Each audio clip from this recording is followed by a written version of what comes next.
개혁에 대한 철저한 좀 체계적인 정당화의 대표적인 예가 20세기의 철학자인 포퍼입니다. 자유주의 철학자죠. 포퍼는 과학 철학자이면서 사회 철학자인데 동일한 모델로 과학과 사회에 접근을 합니다. 포퍼의 입장을 우리가 보통 비판적 합리주의라고 부르고요. 비판적 합리주의. 그러니까 비판이라는 요소를 중요하게 부각하는 거죠. 그러면서 지금 얘기하는 점진적 사회공학, 사회공학이라는 표현을 씁니다. 그러니까 소셜 엔지니어링인데 그 말은 예를 들면 토목공학, 전자공학, 건축공학 그러면 다 앞에 있는 거를 가지고 앞에 있는 걸 뭔가 만들어 나가는 거잖아요. 그러니까 사회공학은 사회를 만들어 나가는 일종의 기술입니다. 사회를 원하는 사회로 만들어 나가는 기술을 가리키는 거죠.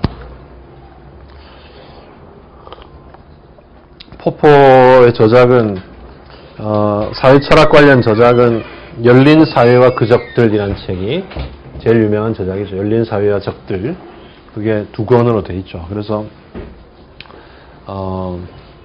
플라톤도 비판하고 헤겔도 비판하고 막스도 비판하고 그렇게 다 닫힌 사회의 철학자들이라고 보고 그 다음에 역사주의에 대한 또 비판책이 한 권 있는데요. 열린 사회의 그 적들은 뭐 그렇게 어렵지 않고 번역도 잘 되어 있으니까 여러분 뭐 시간 나면 읽어보셔도 됩니다. 포퍼는 일단 열린 사회와 닫힌 사회를 구분해서 그것을 사회를 평가하는 기준으로 삼습니다. 이게 이제 사회 철학적인 접근에서는 사회를 평가하는 평가어가 굉장히 중요한 게 우리가 고전적이고 전형적인 평가는 사회를 평가할 때 justice, 정의잖아요. 정의로운 사회다. 부정의한 사회다. 정의롭다, 정의롭지 않다가 사회를 평가하는 가장 고전적인 평가어죠. 평가 방식이고. 근데 그 비슷한 내용이지만 그걸 이제 그 현실에서 자기가 원하는 쪽 문제를 부각하기 위해서 여러 가지 평가들을 제시하는데 포퍼가 평가하는 평가는 열렸다, 닫혔다. 열린 사회와 닫힌 사회. 열렸다, 닫혔다라는 표현은 베르그송한테서 빌어온 표현인데요. 포퍼의 열린 사회는 뭐냐? 비판적 합리주의가 추구하는 사회 모델인데요. 과학자 사회를 모델로 하는 겁니다. 과학자 사회는 비판과 토론이 자유로운 사회죠. 누가 한 사람이 시킨다고 다 따라하는 사회가 아니고 모여서 비판하고 토론하는 사회잖아요.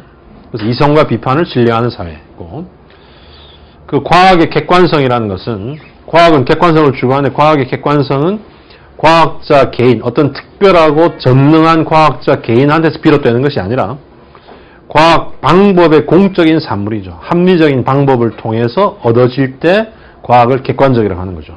그리고는 그 방법을 놓고 전문가들 사이에 자유로운 비판을 통해서 얻어지는 것이기 때문에 그때의 객관성은 상호 주관적인 것입니다. 합리적인 합의를 통해서 도출되는 것이죠. 포퍼는 그렇게 생각하는 거죠. 그러다 보니까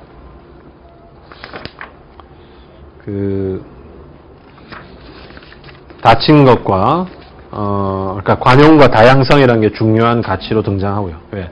서로 비판하면서 인정해줘야 되니까 상대방의 일을 들어줘야 되고. 그래서 다른 말로 하면 다른 것과 틀린 것의 구분이 이게 뭐냐면 나하고 다르면 틀렸다고 생각하면 안 된다 이겁니다. 관용과 다양성이 없는 사회에서 나하고 다르면 틀렸다라고 하잖아요.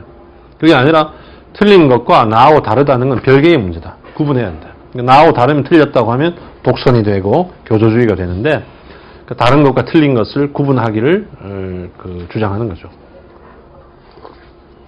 다른 것과 틀린 것은 실제로 우리 그 국어 하시는 분들이 우리 일상 용어에서 제일 혼동해 쓰는 것 중에 하나로 얘기하는 거죠. 그거 달라 이랬는데 그거 틀려. 나 오늘 기분이 어제랑 틀려. 나 오늘 기분이 어제랑 달라 해야 되는데 나 기분이 어제랑 틀려. 그러면 그거는 잘못된 어법이라고 그러죠. 철학 시간에는 국어도 배웁니다. 열린 사회의 특징은 뭐냐? 그래서 자유로운 토론이 가능하고 그 토론이 정치에 영향을 미쳐서 계속 변화할 수 있는 가능성이 열려 있는 거죠. 그래서 언론의 자유와 반대파가 존립하는 반론 가능성이 존재하는 자유입니다. 그래서 열린 사회는 조용한 사회가 아니에요. 사회적으로 안정된 사회가 아니고 오히려 독재가 더 조용하고 스테이블하고 안정된 사회일 수 있으니까 열린 사회는 시끄러운 사회입니다. 칸트가 말하는 공표의 자유가 있는 사회죠. 그 점에서 일맥상통하는 거고, 한마디로 열린 사회는 민주주의 사회입니다. 문제는 반대파와 반론에 대해서 합리적인 비판을 하고 적절할 때는 받아들일 건 받아들이고 그런 합리적인 태도를 취해야 열린 사회가 되지, 반대파끼리 합리적인 토론하고 무조건 틀렸다고 싸우고 그럼 열린 사회 아니에요. 그러니까 우리나라 정치 세력 사이의 그 정쟁, 이게 꼭 열려 있는 건 아니다 이거죠. 어떤 때는 그냥 오히려 교조적인 성격을 가진 때가 있죠. 그리고 또 하나 열린 사회의 특징은 제도는 자유와 약자를 보호하기 위해 존재한다는 것. 그것도 뭐 설명이 필요합니다만 붙여놓겠습니다. 반면에 닫힌 사회는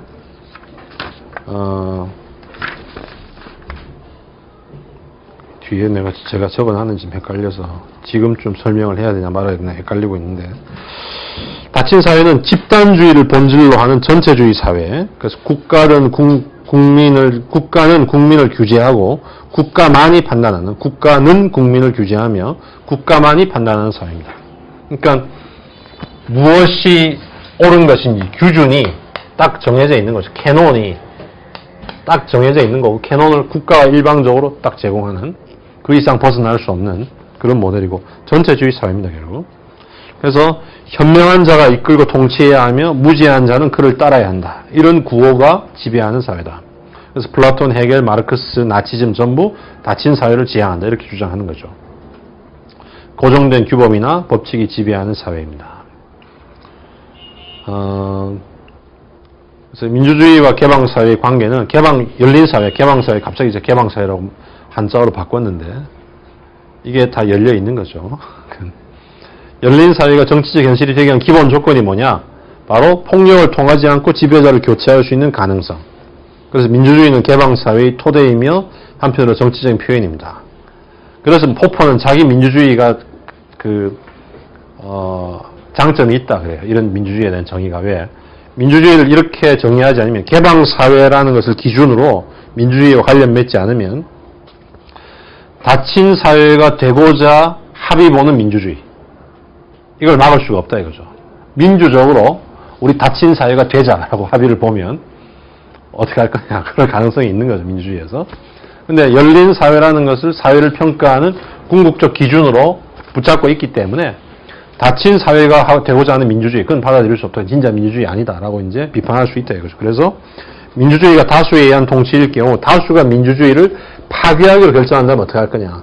그러나 그럴 경우는 닫힌 사회가 되기 때문에 자기의 열린 사회, 닫힌 사회에 구분해서 그걸 기준으로 민주주의에 접근하고 사회에 접근하는 자기 입장에서는 민주주의의 역사를 이제 극복할 수 있다, 이렇게 주장하는 겁니다. 그리고 이 사람은 그 20세기 서구 민주주의를 옹호하는 거죠. 민주주의가 완전하지는 않지만 현재로서는 가장 결점이 작은 제도다.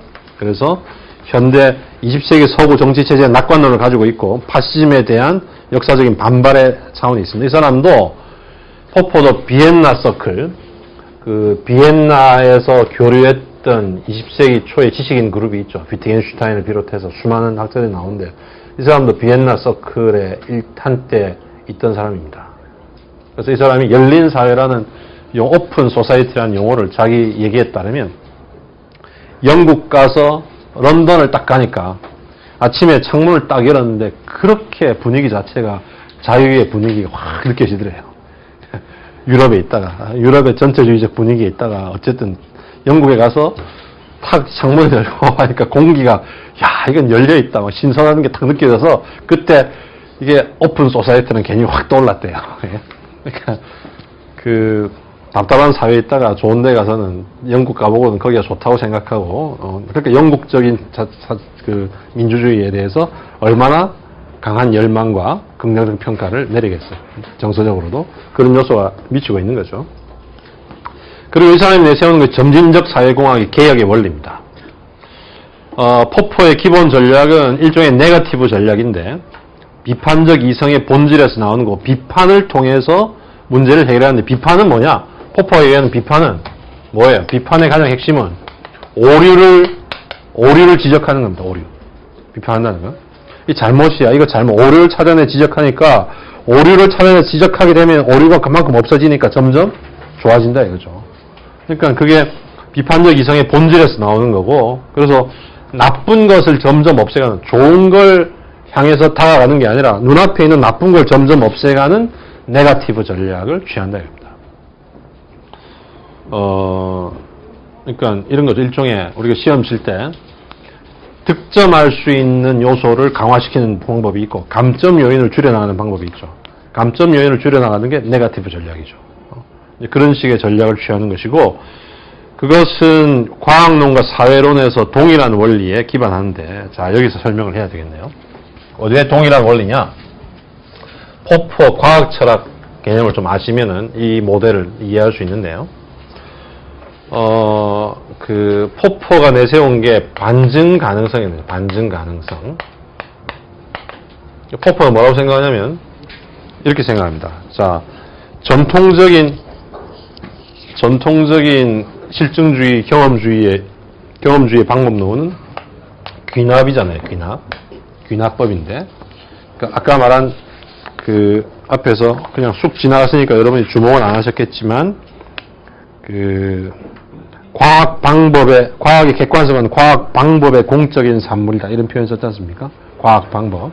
그게 뭐냐면 과학 철학에서는 결국 그것이 객관적이고 진리이기 위해서는 그 자체가 진리인지를 검증할 수 있는 방법이 없기 때문에 적절한 방법으로부터 나온 것이니 방법이 옳은지를 검토해보면 그 방법을 통해서 얻어진 것이 적절한지를 판단할 수 있다 이거죠.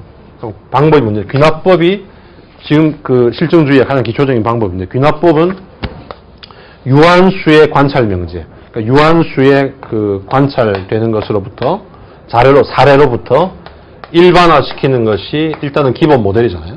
일반 명제를 끄집어내잖아요. 그래서 100조 1부터 100조 n까지가 하얀색이었으니까 100조 n 플러스 1도 하얄 건데, 그건 그 밑에 어떤 함축이 있냐면 모든 100조는 하얄 것이다 라는 일반 명제를 끄집어내는 거잖아요. 근데 귀납법의 약점은 누구나 아시다시피 아무리 많은 수를 데이터로 가져와도 끄집어낸 일반 명제가 100% 참일 수는 없죠. 확률적이잖아요. 그리고 귀납법 자체도 사실은 쉽지 않은 게, 우리가 귀납법을 실제로 믿고 있는 이유는 지금까지의 귀납이 성공했기 때문이에요. 그러니까 귀납을 정당화하는 가장 전형적인 방식은 귀납은 귀납적으로 정당화합니다. 지금까지의 귀납 1도 해보니까 맞아떨어지더라. 귀납 2도 맞아떨어지더라. 귀납 3도 맞아떨어지더라. 따라서 지금까지 귀납해본 것이 대충 다 맞아떨어지니까 따라서 귀납법은 옳은 것이다. 이런 식이거든요. 지금까지 내가 100조에 대해서도 귀납적으로 접근해보니까 계속 100조 희더라. 사람도 살찐 사람은 많이 먹는다. 살찐 사람 많이 먹는다. 이렇게 자료를 보니까 다 새로운 살찐 놈 역시 많이 먹더라. 그러니까 지금까지 귀납들이 다 성공적이었기 때문에 귀납은 믿을 만하다. 이게 실제로 우리가 귀납을 믿고 있는 시스템 방식이기 때문에 귀납을 정당화하는 것도 귀납적으로 정당화하는 거예요. 개별 귀납 추론이 옳았기 때문에 귀납 추론 일반이 옳을 것이다라고 생각하는 거니까 그런 문제도 들어있고 순환적인 문제죠. 그 다음에 결국 아무리 많은 수의 사례를 갖다 붙여도 결론의 100% 참됨을 확인할 수 없는 것이 귀납법 방법이 갖고 있는 한계란 말이죠. 근데 포퍼는 어떻게 생각하냐?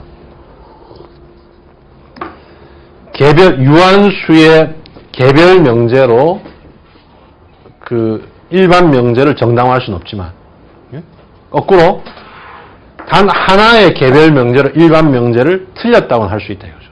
만일에 모든 100조는 희다라는 주장이 있는데 100조 한 마리만 딱 가져와서 이거 까만 100조 있잖아 그러면은 한 마리만 있으면 모든 100조는 희다라는 명제가 거짓이라는 건 100% 거짓이라는 게 드러나는 거잖아요. 그게.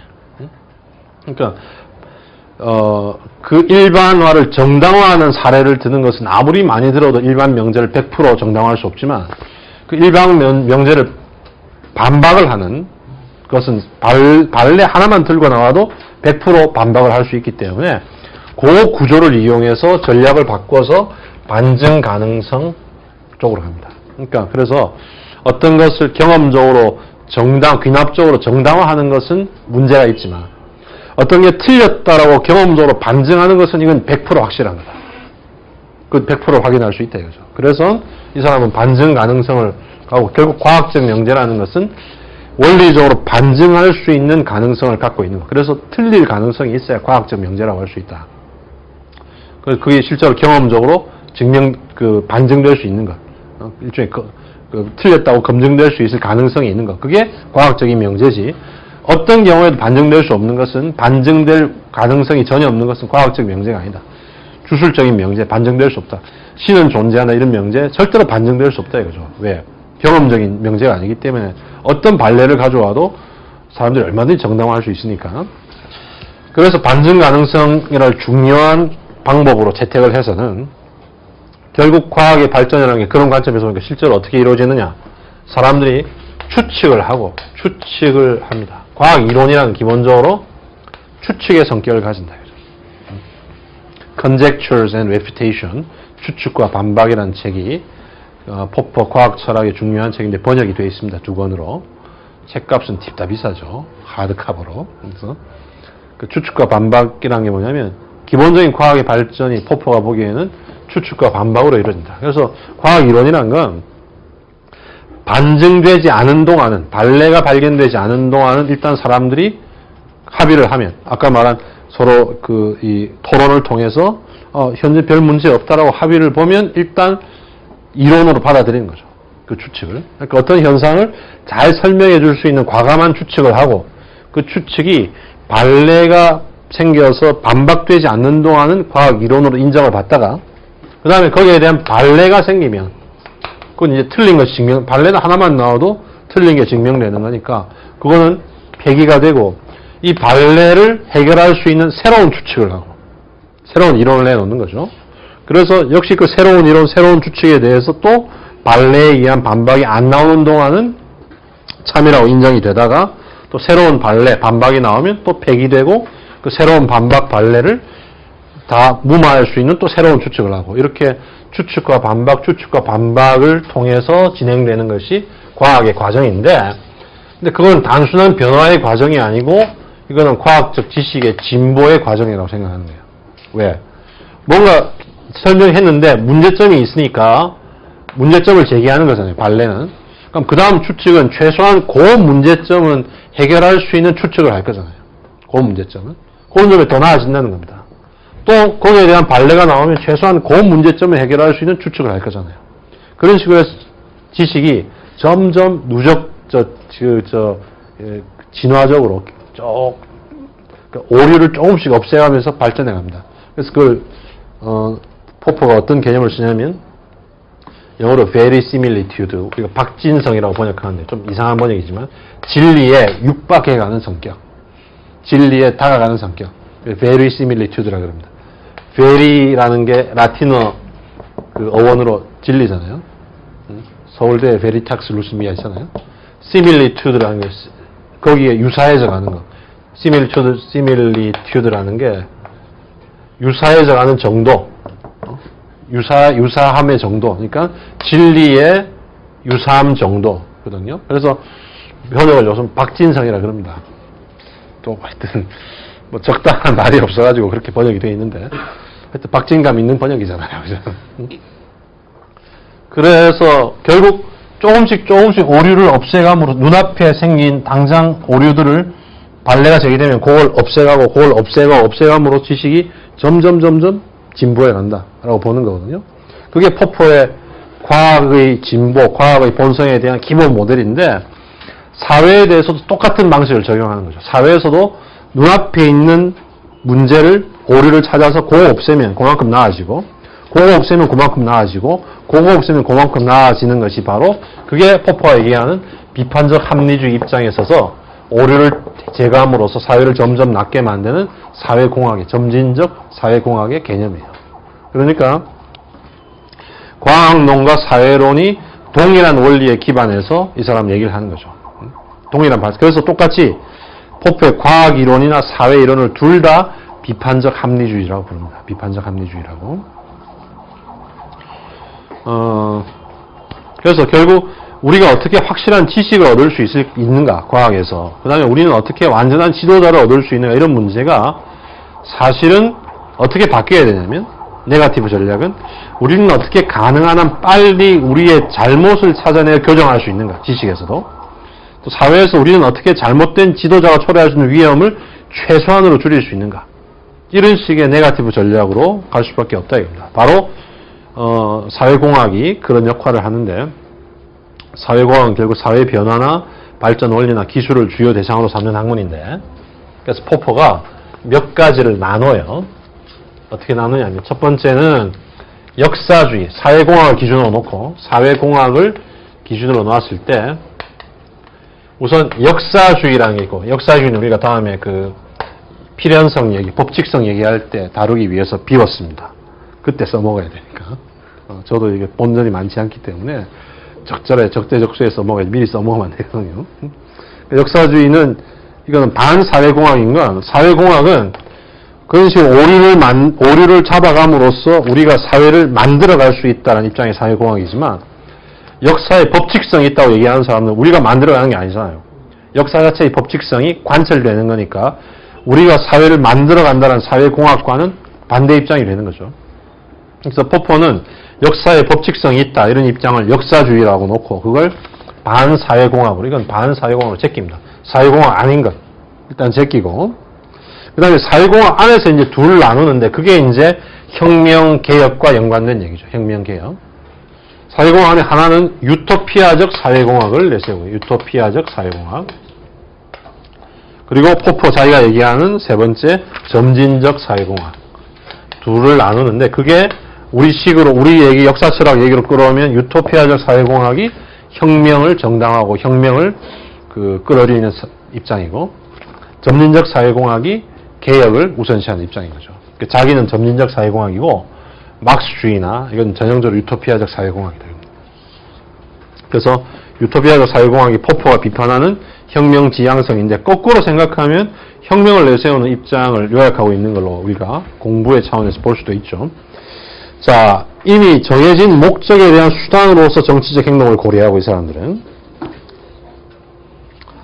그러니까 유토피아라는 정해진 목적이 딱 있는 겁니다.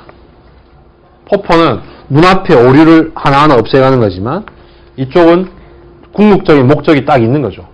막스주의 같으면 공산주의라는 게 딱 있고, 따라서 그것을 어떻게 하면 그것을 이룰 수 있는 수단으로서 정치적 행동이 다 이루어져야 된다고 생각하는 것이고, 그리고 전체론적 관점을 취하고요. 전체론적. 전체론은 사회의 궁극 목표, 이상적 청산을 유토피아로 정해놓고 사회 전체를 한 번에 유토피아로 만들려고 하는 겁니다.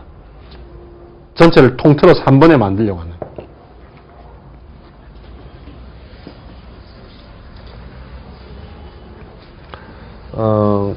전체론, 개체론 얘기는 전체론, 개체론, 전체론의 반대는 개체론이죠. 인디비주얼리즘, 홀리즘. 전체론 홀리즘은 이렇게 쓰죠. 홀리즘. 그러니까 WHOLE에서 W 빼고 무구민 W 빼고 ISM 붙인 겁니다. 근데 기본적인 생각은 그런 거죠. 전체론은 유기체적인 모델. 그게 전체론이고, 유기체적인 모델. 그래서 전체는 시그마 부분들의 합보다 큽니다. 시그마, 수학 시간에 옛날에 다 배우셨죠? 기억나십니까? 시그마 PN은 1부터 10 그러면 P1 플러스 P2 플러스 P3 P10까지잖아요. 네? 그것처럼, 그러니까 전체는 부분들의 합보다 크다라고 보는 거예요. 전체로는. 그건 달리 얘기하면 전체 자체, 그러니까 부분들이 모이면 부분으로 환원될 수 없는 전체 자체의 고유한 특성이 있다는 거죠. 그 고유한 특성을 비유적으로 표현해서 우리가 구조라고 많이 부르죠. 사회 같은 경우 사회 구조 그럴 때, 사회 구조라는 게 사실은 실제로 구조가 있는 게 아니잖아요. 근데 개인들이 모여 사회가 되면 개인으로는 환원할 수 없는 사회의 어떤 독자적인 특성이 있다고 보고, 그 특성을 우리가 건축학적인 모델을 따서 구조라고 지금 사회 구조 이런 식으로 이름을 붙이는 거거든요. 그래서 환원될 수 없어요. 사회적으로 보면 사회가 전체니까 사회는 개인들의 합 이상이에요. 개인로 환원될 수 없습니다. 사회 자체의 독자적인 요소가 있고 따라서 오히려 개인이 사회에 의해서 규정받는 측면이 있습니다. 마치 그리고 뭐 개체로는 전체는 부분들의 합과 이꼴이 같은 거죠. 그래서 사회는 바로 개인들의 합과 동일합니다. 따라서 사회가 왜 이건 이제 그 아토미즘 원자론이 대체로 모델이고요. 원자론이 고정된 개체가 있고 개체가 모이면 전체가 되고 그래서 이런 입장에 서게 되면 사회를 변화시키려면 개인을 변화시켜야 되죠. 개인이 변화하면 그만큼 사회가 변하는 거니까 또 사회가 왜 이 모양인가 보려면은 사회를 이루는 개인을 봐야 되죠. 그러니까 개체로는 전체를 한꺼번에 보기가 힘드니까 전체는 어차피 부분들의 합이니까 전체를 한꺼번에 보기 힘드니까 전체를 제대로 보기 위해서는 우선 전체를 분석을 해서 분석하는 건 쪼개는 거잖아요. 쪼개서 가지고 쪼개진 것들은 이제 단순하니까 보기 쉬우니까 단순한 것들을 살펴봐 가지고 그 결과를 다시 합치면 전체에 대한 인식이 성립하는 거죠. 왜? 전체는 부분의 합과 동일하니까. 그러나 그 전체론 입장은 그 사회 전체의 구조, 사회 자체의 프로퍼티 속성이 있기 때문에 개인으로 나눈다고 그 속성을 이해할 수 있는 게 아니잖아요. 독자적인 게 있다는 거거든요. 그러니까 사회를 바꿔야 오히려 개인이 바뀌는 겁니다. 근데 또 전체론적인 건 전체론적 관점은 조금씩 바꿔 나갈 수 없는 거죠. 그러니까 오히려 전체의 독자적인 성격이 있으니까 그 전체의 독자적인 성격, 사회 구조 자체를 바꿔야 되니까 조금씩 바꿀 수 없는 거기 때문에 따라서 목적으로서의 유토피아를 정해놓고 사회 전체를 한 번에 그 유토피아로 확 옮기려고 위치 이동시키려고 하는 것이 유토피아적 사회공학. 그런 전체론적인데 그 사회 전체의 계획을 꿈꾸고 전체로서의 사회의 발전, 전체로서의 사회를 재구성하려고 하는데 포퍼는 여기에 대해서 조목조목 문제를 제기합니다. 첫째는 인식의 문제. 과연 그 유토피아를 객관적으로 검증할 수 있느냐? 객관적으로 알 수 있느냐? 유토피아가 뭔지 정말 우리가 전제하는 궁극적 목적을 과학적 방법에 의해서 알 수 있느냐? 그럼 그냥 대충 이데올로기적으로 전제하는 건데 그럼 결국 어떤 문제가 나오냐면 과학적으로 결정한다는 것은 아까 위에서 말한 객관성, 상호주관성, 서로 합리적인 토론을 통해 합의를 봄으로써 결정되는 건데 그 유토피아가 그렇게 과학적으로 결정될 수 없다는 얘기는 사람마다 다른 얘기 할 수 있다는 얘기죠. 합의를 볼 수 없다는 겁니다. 그러니까 결국 복수의 유토피아가 존재할 수밖에 없고 합리적 토론을 통해서 하나로 합의 볼 수 없으니까 사회의 궁극 목표가 뭔가에 대해서 복수의 유토피아가 존재할 수밖에 없고 복수의 유토피아가 존재할 때 어떤 게 옳은지를 합리적이고 과학적인 방법으로 검증하거나 택할 방법이 없다. 목소리 큰 놈이 이긴다. 인상 좀 무식한 놈이 이기거나. 인식에서 유토피아가 정확하게 뭔지 확인할 수 없는 거 아니냐. 그 다음에 그리고 그래도 유토피아가 뭔가 있다고 치면 유토피아를 실현하려면 탁월한 지혜를 가진 엘리트가 필요한데 왜냐하면 보통 사람은 잘 모르고 그걸 알아챌 수 있는 놈은 특별한 놈이기 때문에 그러면은 그것을 알아챈 놈이 앞서 나갈 수밖에 없고 거기에 대해서 딴 얘기한 놈하고는 타협을 할 수가 없고 지는 알아챘으니까 그래서 타협이 불가능하고 그걸 알아챈 소수 엘리트에 의한 폭력적 지배는 필연적일 수밖에 없다. 그래서 서로 합의가 불가능한 종교적인 대립과 유사한 상황이 벌어질 수밖에 없다. 그 다음에 사회 전체를 변화시킬 때는 장기적인 부작용과 불편이 수만 낸다. 갑자기 바뀌면 한꺼번에 바뀐다 하더라도 이제 세 번째는 이거죠. 지금까지는 바꿔야 될 진정한 참된 목적을 확인할 수 없는 거 아니야. 확인해도 알아챈 놈 몇 밖에 안 되니까 그 놈이 그걸 옳다고 주장하려면 그걸 모르거나 딴 얘기 하는 놈 다 처단해야 되는 거 아니냐. 폭력이 동반될 수밖에 없는 거고. 그 다음에 설사 그걸 알아채고 바꾼다 하더라도 확 바꿀 수밖에 없으니까 그럼 대부분의 사람 불편하고 힘들어가지고 못 견디는 거 아니야. 그래서 장기간의 부작용과 불편이 수반되는 거 아니야. 적응기가 확 바뀌니까. 좀 점층적인 얘기입니다. 그리고 불편하고 부작용이 생기면 불만을 제기할 거니까 불만을 어떻게 합리적으로 처리할 수는 없으니까 폭력으로 누를 수밖에 없는 거 아니냐. 따라서 전체주의로 갈 수밖에 없다. 유토피아적인 사회공학은. 그런 주장을 하는 거죠. 그리고 어떤 또 문제가 있냐면 연속성 고비용 문제는 근데 실제로 그런 유토피아로 확 바꾸는 게 순간적으로 현실적으로 바뀌기 힘들기 때문에 대체로 상당한 오랜 기간을 과도기를 설정할 수밖에 없는데 어떻게 그 사회 전체를 바꾸는 게 전체를 바꾸는 게 싹 바꾼다지만 한순간에 바뀔 수 없으니까 결국 너무 과업이 방대하기 때문에 당대에는 성취하기 힘들고 2대, 3대 후계자를 통해서 성취되는데 과연 후계자가 똑같은 유토피아를 추구한다는 보장이 어딨냐 이거죠. 그럼 생각이 달라지면 어떻게 되냐? A, B까지는 어떤 유토피아를 추구했는데 C부터 생각이 달라지면 지금까지 노력은 말짱 도루묵이고 새로 출발해야 되니까 따라서 고비용 문제, 연속성 문제가 된다. 목적이 변경되면 그때까지 노력은 손실로 처리될 수 있는 거 아니냐. 그러니까 이런 점에서 유토피아적 사회공학은 문제가 많다. 혁명을 꿈꾼다는 것은 혁명의 목표를 정하기도 쉽지가 않고 혁명 과정에서 소수가 목소리를 높일 수밖에 없기 때문에 폭력이 동원되고 또 혁명이 된다 하더라도 부작용, 불편이 생기고 불만이 생기니까 폭력이 동원될 수밖에 없고 또 혁명을 준비하는 과정이 쉽지 않기 때문에 후계자를 연결해야 할 건데 그게 똑같은 혁명의 방향을 추구하는 보장이 없고 만약 혁명의 방향이 달라지면 그 전까지의 노력은 의미가 없어지니까 결국 그 노력이 허비되는 거 아니냐. 이런 식의 논리로 철저하게 지금 대비를 하는 거죠. 폭력 문제 얘기는 아까 했으니까 넘어가고요.